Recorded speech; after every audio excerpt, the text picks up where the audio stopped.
नहमदुहु व नुसल्ली अला रसूलिहिल करीम अम्मा बाद। अक्सर हमारे दोस्त अहबाब पूछते हैं कि हमें नमाज के बाद क्या अमल करना चाहिए। अमल तो बहुत से हैं नमाज के बाद जो करने के हैं।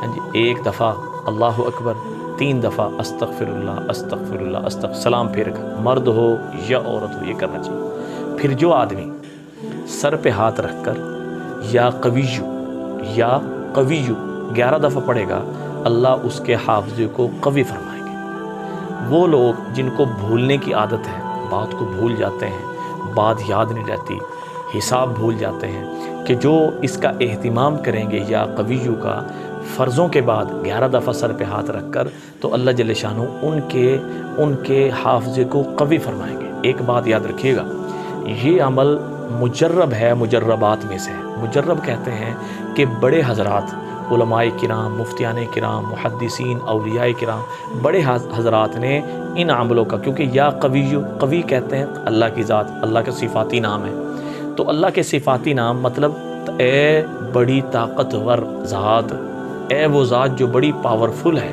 तो लिहाजा इससे वास्ता यानी बनाना कि या कवियु जब मैं कहूँगा कि अल्लाह जिस तरह तू कवी ज़ात है, अल्लाह अपने फ़ज़ल करम से इस तरह मेरे जहन को कवी फरमा दे।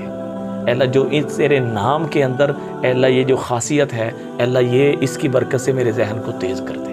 तो इंशाअल्लाह ताला अपने छोटे बच्चों को भी ये लाजमी तौर पे दुआ सिखाएं और ख़ुद भी हर फ़र्ज़ नमाज के बाद इसका एहतिमाम करें। इंशाअल्लाहुल अज़ीज़ जो याददाश्त की जितनी भी कमी है, अल्लाह जल्ले शानहू उस सारी की सारी कमी को दूर फरमाएंगे। या कवियु 7 दफ़ा या 11 दफ़ा। और एक बात और सुन लें, जब कोई वजीफ़ा बता रहा होता है तो उससे ना पूछें कि दुरूद शरीफ पढ़ना है या नहीं पढ़ना। जब आप ये पूछते हैं, वो दुरूद शरीफ ज़रूरी हो जाता है। जितना बतलाया है उस पर अमल करें, दुआओं में याद रखें। अस्सलामु अलैकुम व रहमतुल्लाहि व बरकातहू।